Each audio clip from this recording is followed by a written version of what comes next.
that really changed a lot.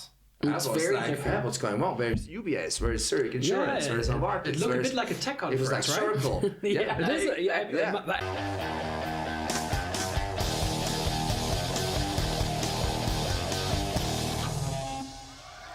Welcome to Roll Right In with Ole and Fabian, the Davos 2023 edition. Roll Right In is a podcast that explores successful innovators, strategies, experiences, and frameworks. Each episode features a guest discussing their success stories to uncover secrets to their achievements. And our guest today is Brittany Kaiser, a globally renowned expert in data protection, blockchain technology, and legislative reform. Brittany is a subcommittee member of the US Congressional Select Committee on Blockchain, Fintech and Digital Innovation, and has co-authored and helped pass over 20 laws on blockchain technology. Brittany is also the main subject of Netflix Emmy-nominated documentary, The Great Hack. The one and only Brittany Kaiser. Hello! Woo!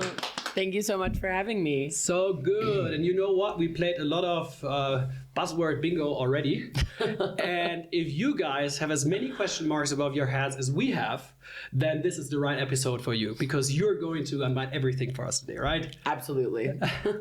No, it's so great to have you here. Great seeing you back after 2019. I think we saw at the Web Forum in Zurich. Absolutely. Thank you for having me back. So good to see you guys in Davos. And how have you been? So well. Yep. Yes, the past few years have been incredibly innovative, very focused on building. Obviously, I spend a lot more time at home than traveling. I think a lot of people had a similar experience, but that allowed me to really build infrastructure in a few different industries that I haven't really had the chance to be a part of before, and really work on a lot of initiatives that take a lot more grounded kind of work, as opposed to being at conferences, networking all of the time, but really heads down and creating solutions in industries that kind of needed solutions because of the amount of regulatory pushback. And I think we'll talk about that in terms of, you know, Bitcoin mining and energy, and maybe some of the other topics we'll discuss. Yeah, absolutely. We're going to do that. And you just mentioned that it's your 9th time here at World Economic Forum. Mm-hmm. Yes. Tell me, what has changed since then? Well, I definitely think that there's a lot more topics that are actually covered here that normally the World Economic Forum was not addressing. I specifically have been very involved in the bringing of distributed ledger technology, crypto, blockchain topics to the World Economic Forum. When I first threw a blockchain conference here during the WEF in 2018, there was no content on the main stage. It was not a part of WEF at all. And it took a lot of high-level meetings with government officials, with members of the WEF, with other influential thought leaders and industry leaders here for that to finally become a topic that was, you know, worthy of the Congress Center, so to say. But it's been many years of work to get it to that point, and only in May of last year was the first time that any blockchain companies were officially invited as WEF members, as well as crypto members of the press, also receiving white badges for the first time. So you are behind that? I have definitely had a huge hand in it. I can't take all the credit myself, but with a small group of people, we've organized quite a lot of the crypto venues and content over many years. And now it's grown to the point where in May, I think every other venue was crypto content, which was kind of amazing. You realize that? We have seen that. Yeah. We went to get a sandwich downtown. You know, I was introduced to the WEF back in the 80s at high school. There was a teacher who was completely a fan of Klaus Schwab. And since then, to me, you know, it was an old school white man baby boomers event. Yeah. But when we walked through this for lunch today, that really changed a lot. It's very different. What's going on? Where's UBS? Where's Zurich Insurance? Where's Novartis? It looked a bit like a tech conference, It was like right? Circle. It is. I mean, given the circumstance that tech is everything, right? That's also, I think, the right position to be at? Absolutely. I would say that nearly every venue is a tech company venue unless it's a government venue. And then even the government venues are promoting a lot of their big tech companies and innovations. So it's very technology focused, which definitely was not the first time I was here. So what was your strategy to do that? So how did you start? Who exactly did you tackle for that? So when I first started coming to the World Economic Forum, I originally was here to help throw side events for different companies. The first company I threw an event for was Planetary Resources, which is the asteroid mining company that a lot of the different space entrepreneurs co-created. And so throwing an asteroid mining demonstration and a party for most of the space industry luminaries and people involved in those companies was my first foray into kind of learning how the external events during the World Economic Forum have the ability to really inform the participants of topics that might not be discussed on the main stage, but are still incredibly important and influential.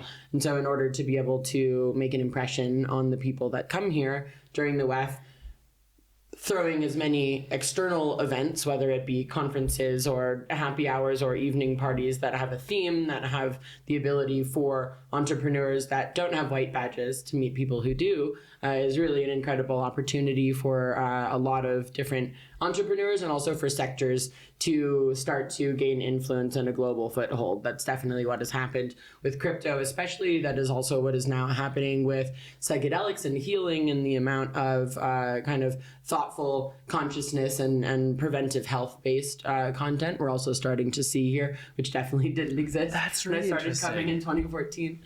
That's really interesting, isn't it? So that we see all these subcultural topics from the last years now evolving into the mainstream. I mean, it's necessary, right? Absolutely. And I would say they have been discussed from so many people, smart people, with a bit more entrepreneurial mindset for such a long time. And now, how do the politicians respond to these kind of topics? Well, now they're very open-minded. I mean, for the first time, we're seeing globally that most countries are accepting that distributed ledger technology is going to be a part of global tech infrastructure. And so they have to be open-minded to that. And whether a country has already passed their first legislation on digital assets or whether they've introduced their first, there's few countries that haven't at least had parliamentary or congressional discussions and debates about how to start to legislate in this industry, or fully adopted it in order to welcome it with open arms. And then the same with psychedelic medicines and a lot of new cutting edge new therapies that otherwise were not discussed, but now we even have a whole U.S. Congressional Committee that is focused on getting FDA approvals for psychedelic medicines, and that was only announced in November. So it's really the cutting edge still, but it's starting to become mainstream and something that is an important government focus. That could be something for us, right? Do you mean to discuss or? No, I think that's progress in medication. It came from you guys here from Switzerland, I would say. But another thing is, I now assume why Bitcoin and the rest of the cryptos had this run. Probably, all these rich people came to Davos, walking through the village and see not these old school companies, but all these crypto technology companies. And they say, if they can make the others disappear, I have to buy Bitcoin. I mean, it's really interesting because I think in May it was, as I said, it was the first time that founders of crypto companies actually had white badges and were invited by the World Economic Forum.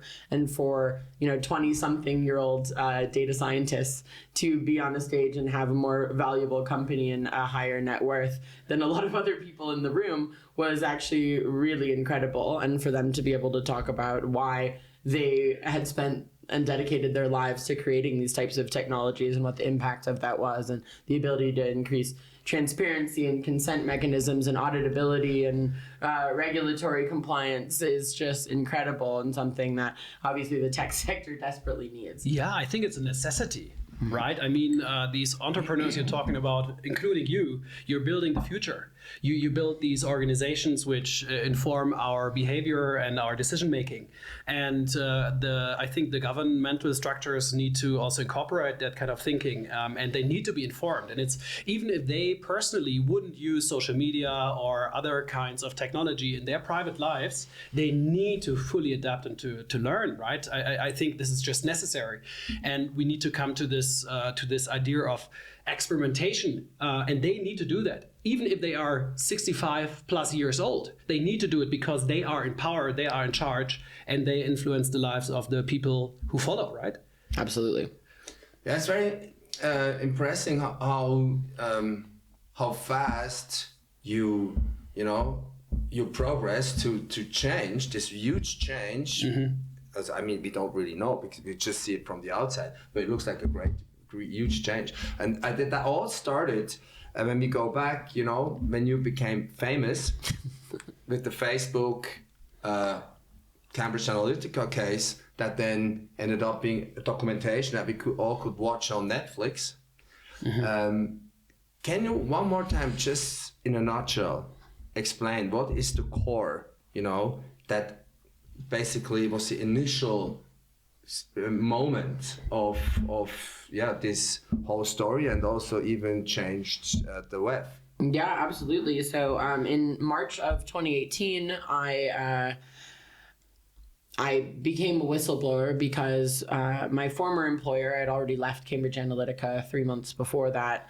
Had been accused by Facebook of using data that they weren't supposed to have and using it in global elections.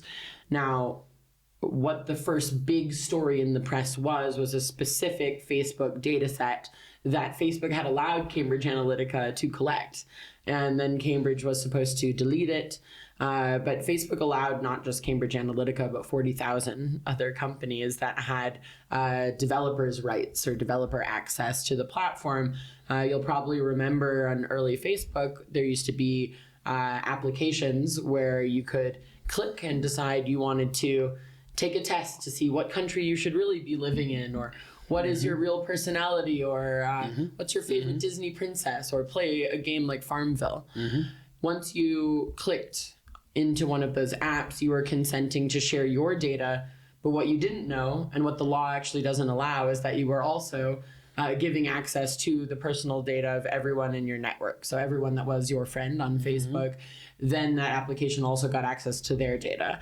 Under no law in the world can you consent on behalf of another able-bodied adult to share their data. They would have to do that. So this was a technical flaw or a feature, I suppose, that Facebook encoded in what is called the Friends API. So anyone that had a developer access to Facebook could then take everybody's data. Because once you start to get a couple hundred, a couple thousand people that are playing your game or taking your quiz, all of a sudden you have millions of people's data because of the network effect, the multiplier effect of every new person and the hundreds or thousands of people that are in their network, right? And so that existed from 2010 until April 2015. And Cambridge Analytica was an early user of this program. Now, the main issue, if we're going to look at it from a 10,000-foot perspective as opposed to that specific data set, is that Facebook allowed people's data to be stolen and then to be used by any company for any purpose. And many of those companies were selling that data on and actually marketing it. They were selling Facebook data sets. And that was a huge problem for many years and very rife. Like no one... It wasn't strange to come across a company in marketing or advertising that would try to sell you on the fact that they had Facebook data, and therefore they would be able to better target people. That was super common. It wasn't just a Cambridge Analytica thing. So the main issue was the actual technology in the back end and the fact that Facebook had messed up by allowing all of those companies to collect that data. And then really in a gross negligence kind of way, allowing all of those companies to then sell and use that data, not following up, not making sure that it was deleted. They didn't do a forensic investigation of anyone's data to see if their data set was still in there. They didn't even make these companies sign a contract to say that they had deleted data, which is, completely inappropriate for the fact that the data was collected from their users and it was their user data. So in the end, it's their responsibility.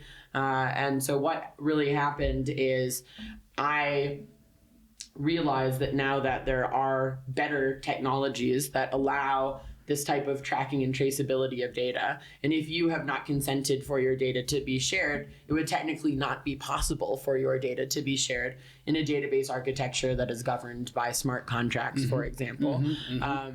That it was best for me to come out and give evidence of everything that had actually happened, how the data was collected, how it was used, the way that Cambridge was working with this data, so that people would actually understand what happened, because it wasn't just a Cambridge Analytica thing. It wasn't just a Facebook thing. It was the entire data ecosystem, and how not just corrupt, but incredibly flawed it actually was, or it's impossible to protect your own rights once you use technology. I would have a follow-up question. I think it's incredible how you explain it. And now hearing it feels so wrong what happened. And it's, we cannot turn back time. But what we can do is we can handle better with it. And now that politicians, other companies are exposed to all this information that you have revealed, how do you see them adapting to that? So what's been really interesting that I've seen since 2018, and again, like in January of that year, we threw a huge conference here in Davos, Crypto HQ, where we had 5,000 people, including a lot of top government officials and heads of a lot of the biggest companies here coming to see us to learn more about it. March 2018, I become a whistleblower and start working very publicly on digital asset legislation, explaining to legislators and regulators around the world how this technology actually works, and really feeling that our only fast option is to relatively fast, is to start to get companies and governments to integrate more advanced forms of encryption into the way that they actually process data and the way that they do data transactions, and in general database architecture, so that you can always track and trace where data has gone, who it's gone from and to, whether it's been used or not, and you can retract access to data when that organization or other person should no longer have access to it. All of that is technically possible now, but traditional databases mean it's basically impossible to tell if something has been transferred or deleted or used, but we don't have to live like that anymore. It's very possible to have technologies that are easily auditable and really easy to fit within compliance, whether it be GDPR or CPRA or any of the new data protection legislation that's coming out. We now actually have the technology so that data crimes cannot be committed or cannot easily be committed. And if they are, then it's all trackable and traceable. So from the perspective of the user, they haven't realized yet that something changed in this subject. In general, I think one of the big hurdles of people understanding distributed ledger technology is that all of us that are highly technical in the industry are so obsessed with the way that this technology is built and the way that it functions, where there's not too many people that are obsessed with the way that like iOS or Android works and have entire conferences just discussing those mechanisms, right? So it's really highly technical, and it's not important for individuals around the world to know how their phone or how their computer functions. It's not important.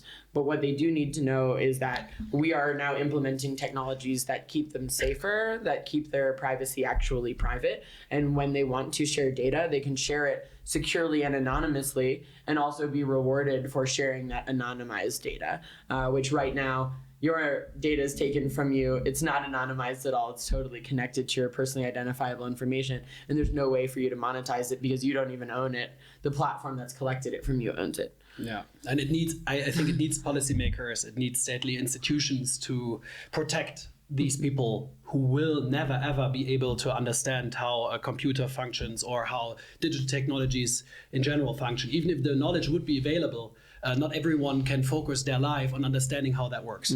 So I think, but the thing is with the legal, what we see also basically, like for instance, financial industry, these regulations and this legal stuff, it always ends up in that some areas in the world have an advantage because there's another legal setup.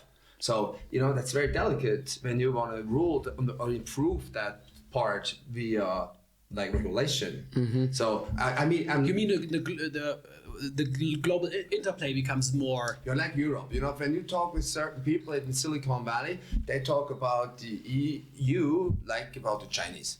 They say all these regulations, that's just protection.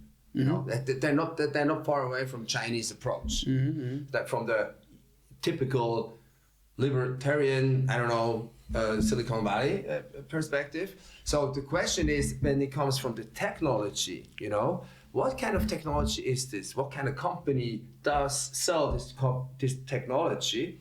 Or is there a framework that's open source that then there's a pressure from organizations like you that then Facebook realize, hey, we need this label not to lose our clients. We need to, simply spoken, to replace our old database with a blockchain-driven database. I still think that we have a couple years to go where there are more specific names that are synonymous with, hey, we use their logo and now this is completely trusted. I think we're still at the precipice of that, but I think you'll see some of the biggest blockchain companies that are represented here. You'll see Filecoin, you'll see Hediger, Hashgraph, and May, Polkadot had their own venue. Casper Labs has their own venue here. Those are their own blockchain protocols. Most of them are open source, where all of the tools are online for you to be able to build and integrate those technologies. But also they have for-profit ends of their business where they can help you with the technology integrations. And so originally, I think you would have seen like Hyperledger and Hedera Hashgraph as two of the main names that you've seen companies trying to integrate their technology, or even Ethereum. There are now even some companies and countries that are building specifically on Bitcoin, which is not a smart contracting platform. That's usually why the larger data architectures are being built on Ethereum or something newer than that, just because of the scalability and the ability to use a smart contract, which is a self-executing digital contract.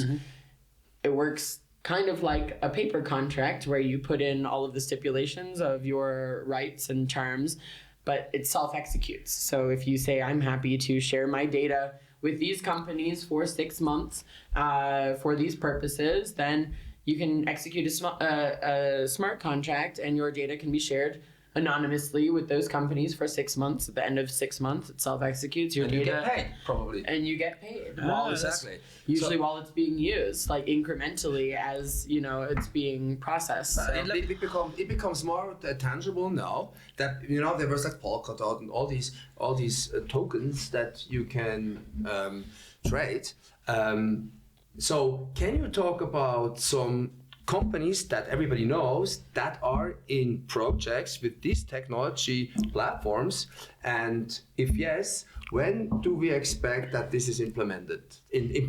So means that if they gather data from the clients, that this is managed by the client themselves. Yeah, absolutely. Well, it's starting to get there, because you'll see most of the big companies that are here, and even most of the governments that are here, have a blockchain team or a whole blockchain department that's either doing R&D or is actively integrating. And so, for example, Casper Labs and CVVC, Silicon Valley Crypto Valley VC that's based in Zurich, they have the Blockchain Hub venue in Davos that they started in May. This is their second time, and they're making a lot of huge announcements there this week. Casper, which is a layer 1 blockchain that has some of the most sophisticated smart contracting infrastructure. For instance, they're about to announce, I think actually they're announcing it today, that IPWE, which is the IP, like the intellectual property patent organization that works with IBM,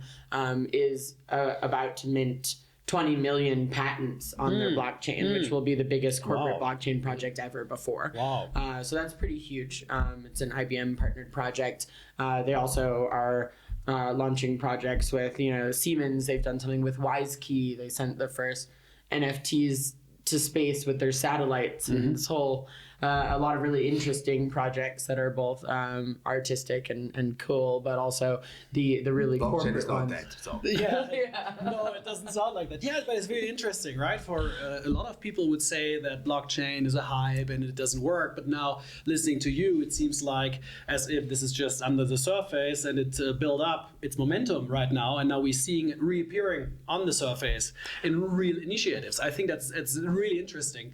And to me, I have the feeling, also given the certain circumstance that so many developers all over the world put their attention into building applications, means only there must be something that will be then maybe in an organization or will be used by companies, right? It's just too many smart people working on that. Yeah, absolutely. It's definitely to a point where I think global adoption is definitely here to have so many companies and governments and high-level individuals that are a part of this infrastructure that are actively working on it every single day is really incredible. I mean, I don't think that I expected 2021 to really be that year, but 2021 was that year. Yeah. And yes, 2022 was in some ways inevitable because in 2021 we reached a point of global understanding and global adoption of these technologies where, front page of every newspaper, a common person actually understanding what it is, 20 or 30% of people in certain countries actually owning or investing in crypto companies or cryptocurrencies. And so, of course, eventually you're going to start to weed out the people who are not actually doing ethical business because now these businesses are becoming so big, so popular with so many eyes on them that it's no longer an industry full of tech startups. These are now really serious companies. Some of these companies have been here for a decade, and a lot of them are now public companies as well, or companies that are even more valuable than a lot of public companies. So it's a very serious, so it's a very serious industry, and slowly the people who are not in this industry to behave ethically are being weeded out, and that's really what we saw in 2022. But do you see potential threat for fraud by using blockchain technology? So actually, I see that it solves a lot of problems in fraud. For instance, I think FTX is the perfect example, which is that if someone were to do that was a banker, which many bankers have done, it takes probably 5 to 10 years to prosecute and actually prove what they've done. And a lot of the things that they've done are completely untrackable and traceable, and you'll never be able to prove. We were very, very quickly able to prosecute Sam Bankman-Fried and bring him to jail because everything that he did was on a blockchain.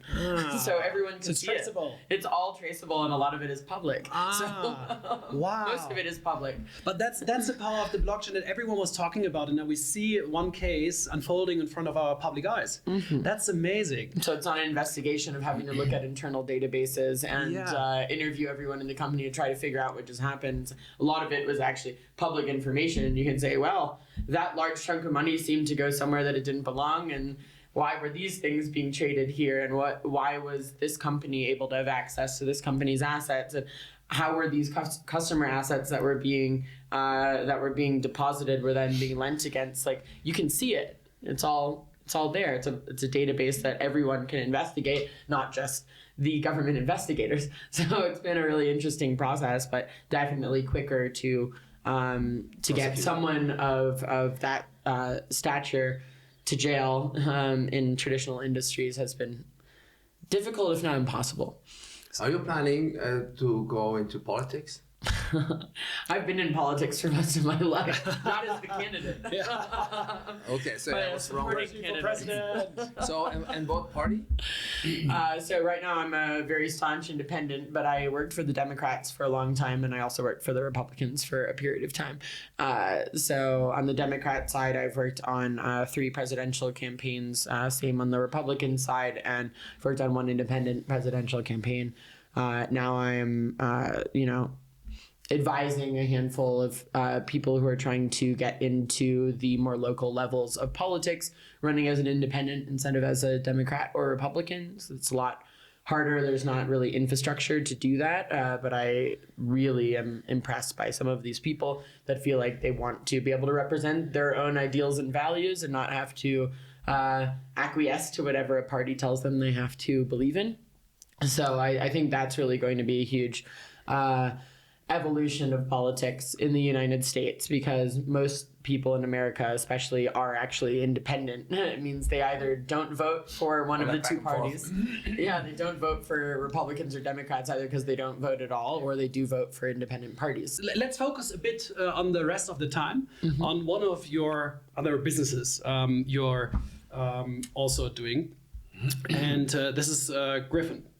So green Bitcoin mining. Yes. And that's really interesting, I think, because that was for most people who were not investing into crypto, but were investors, one of the major prejudices they had. And they said, no, we cannot invest into Bitcoin for a couple of reasons, but main one is it's just not sustainable, right? And now you come and you solve this issue as well. Can you elaborate a bit on this? Absolutely. So I think we established the company at the end of 2020, and that was at a time where we did not yet have Elon Musk and Jack Dorsey talking about Bitcoin and its energy use. That it hadn't happened yet, but I had never started my own Bitcoin mining company, and what we decided amongst the founding team was if we were going to start a Bitcoin mining company, the only way to give it longevity and to future-proof it was to make sure that it was sustainable. And the best way to make sure it's sustainable is to use carbon-free energy sources. So our CEO is on the board of 2 different uranium companies, is a very nuclear-forward guy. And so we were specifically looking at renewable and nuclear facilities, so any carbon-free, non-fossil fuel energy sources to start the company. And alongside that, build out a robust ESG program. So I also chair our ESG council. And what we've been working on for the past 2 years is the Sustainable Bitcoin Standard, which will be formally announced publicly next week and available for the public to consume. But basically, it's the first standardization certificate for Bitcoin mining companies to prove that you are sustainable. In simple terms, it's kind of a carbon emissions audit, but a more intense carbon emissions audit. And most Bitcoin miners have never done a carbon emissions audit. We have, and that prepared us to have enough data to go through the standardization process ourselves. But it basically measures all of your carbon emissions, everything from the delivery of your machines from the Asian country that they were produced in, what ships they were on, how dirty the ships actually are, like really getting into very detailed things, not just where are you plugging in those computers and what energy source are you using. That's a very simplistic version of looking at the entire sustainability and carbon emissions of a Bitcoin mining company, because it does have other components. Executives flying to conferences, the whole thing. And so we've really done a comprehensive picture. And once you have a minimum score of 50 on this sustainability scale, then you can get a certificate, and that certificate means that you are now ESG friendly. So you are an ESG compliant company where ESG mandated funds can then invest in your mining company, but eventually once we get enough mining companies certified, then they can also invest into Bitcoin, because we will have proven that enough of the hashing power on the Bitcoin network is green, that Bitcoin as an asset class as a whole will be considered green. And where do you see the main use case then for Bitcoin? I mean, the main use case for Bitcoin is a store of value. And in the end, it's being able to own and fully possess something that is a store of value and can't be taken away from you by anyone. And yes, of course, there are fluctuations in the market, but that's if you're looking to trade it short term. Because when I got my first Bitcoins, they were $1. So trust me, it's definitely done better than any other asset class that exists on planet Earth since I have been in the industry.